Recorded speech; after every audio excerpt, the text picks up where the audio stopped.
మా మమ్మీకి ఉన్న అలవాటు ఏంటంటే ప్రతి ఇయర్ తనకు వచ్చిన వాగ్దానం తను 31st నైట్ సాక్ష్యాలు చెప్తారు కదా, ఆ వాగ్దానం చెప్పి ఆ సంవత్సరం తనకు జరిగిన అద్భుతం చెప్పింది.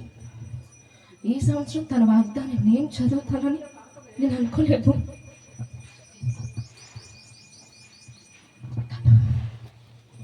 మా మమ్మీకి వచ్చిన వాగ్దానం, మీరు వాడబారని మహిమా కిరీటం పొందుతారు.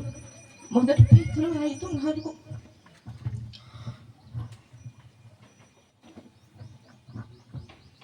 మా మమ్మీ గురించి నేనేం చెప్పక్కర్లేదు,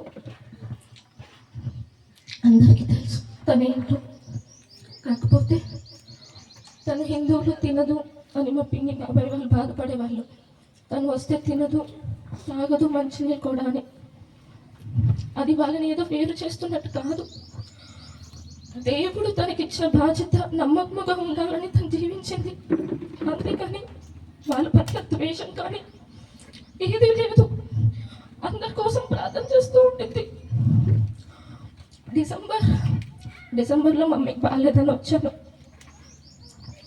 తను నాతో చెప్పుకుంది ఏంటంటే, తబ్బి నేను నీ పట్ల ఏదైనా తప్పు చేసుంటే నన్ను క్షమించు.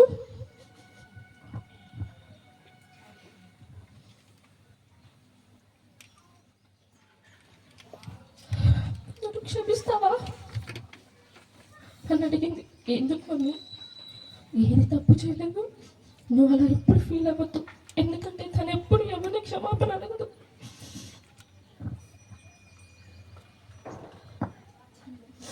ఏం లేదు మమ్మీ అని మాట్లాడింది. January 4th ఇలా పడిపోయిందని తెలిసినప్పుడు,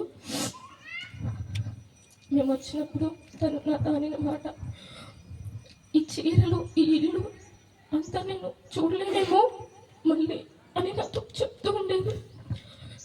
తనకి అంత బలహీనత, అసలు ఎప్పుడు తనకి ఇంత టాబ్లెట్ కూడా వేసుకునేది కాదు. తను ఎప్పుడు తనకున్న ఎంత అనారోగ్యంగా ఉన్నా తను చర్చికి వెళ్ళాలని చూసేది. తన కాలు అంత బాగలేకపోయినా కట్టుకొని అలాగే వెళ్ళేది.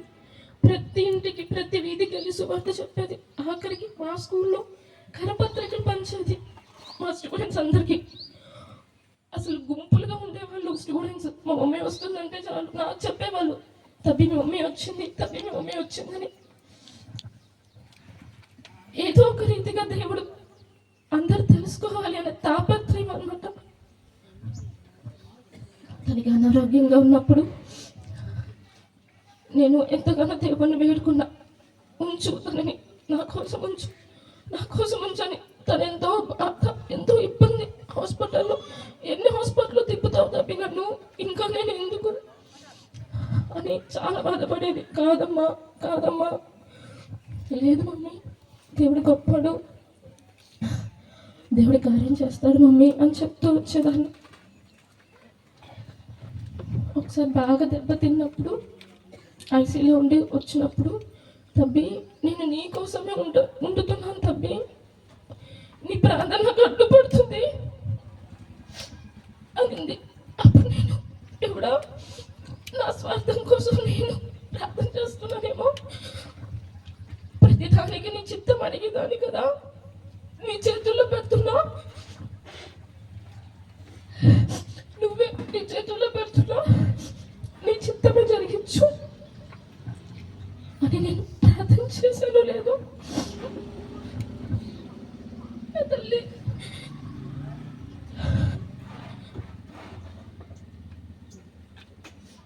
నా తల్లి ప్రభు సన్నిధికి వెళ్ళింది.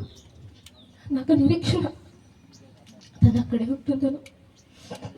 కాకపోతే మా బంధం ఎలా ఉండేదంటే, ప్రతి ఒక్కరు అనుకునేవాళ్ళు డాడీ నా మాట వింటాడు, మా మమ్మీ మాట విన్నాడు, నేను కూడా మా డాడీ అంటేనే ఇష్టమని. అది వాస్తవం కావచ్చు, కానీ మా అమ్మ చెప్పింది ఏది మేము ఎప్పుడు దవచాడే వాళ్ళం కాదు. మా అమ్మ అంటే మాకు చాలా ఇష్టం. నాకు కానీ మా అమ్మకి కానీ మా డాడీకి కానీ ఒకరికొకరికి ఉండేవాళ్ళం. కాకపోతే మా డాడీకి ఎలా ఎక్స్ప్రెస్ చేయాలో తెలీదు. ఆయన గట్టి మాట గట్టే, కానీ మనసు చాలా మంచిది. ఆవిడ ఐసీలో ఉన్నప్పుడు కూడా మా ఇద్దరి గురించి ఆలోచించేది. నువ్వు డాడీ దగ్గరే ఉండు, నువ్వు ఎక్కడికి వెళ్ళకు, పక్క ఇంటికి కూడా నన్ను పంపించదు, కనీసం పిన్ని వాళ్ళ ఇంటికి కూడా ఎక్కడికి పంపించదు. అలాంటిది నన్ను వదిలేసి వెళ్ళిపోయింది.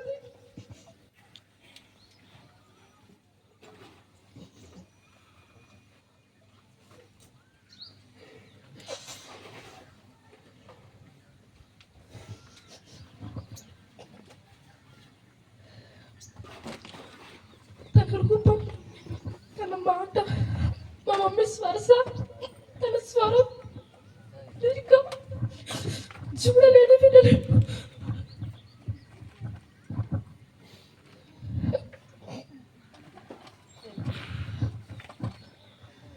మా కుటుంబానికి, మా నాన్నకి, నాకు, మా బిడ్డ గురించి కూడా, మోసెస్ గురించి కూడా ప్రతిసారి అందరి గురించి ప్రార్థించాను. ఇక్కడ ఎంతమంది ఉన్నారో నాకు సరిగ్గా తెలియకపోవచ్చు మీ పేర్లు, కానీ మీ అందరి పేర్లు మా మమ్మీ డైరీలో ఉంటాయి. ప్రతిరోజు తను 4 o'clock లేసి ప్రేయర్ చేస్తూ ఉండేది. ఎంతో సువార్త